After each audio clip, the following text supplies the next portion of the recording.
Hi guys, welcome to Tactim channel. Hope you're doing well. Today I'm going to show you how to use Canva Pro. So let's go to browser first. Right here Canva and search it to Google. Click on the first link. After clicking on this link, you will find a page like this, which is your normal Canva profile.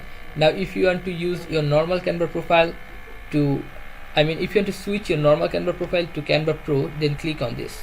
Try Canva Pro. After clicking on this, you will find a page like this, which will describe you to the special facilities of Canva Pro. So you can, if you want to use it, just click on start free trial. Before start free trial, you better to read these things. Okay, so here you can see we will remind you 7 days before your free trials.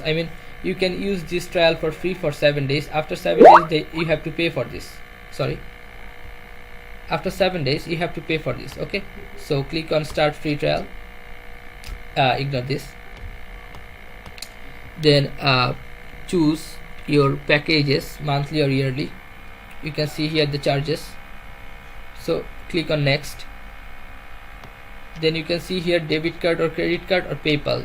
You can use your debit card here, then put all the informations, and you can use PayPal also. Okay, then if you click on get your free trial, your trial will be started and it will end in 7 days. After 7 days you have to pay for this, or they will charge from your debit card or PayPal. Okay guys, so this is how you can use Canva Pro. Guys, if you find this video helpful, then give a thumbs up and don't forget to subscribe the channel. Thank you so much for watching the video.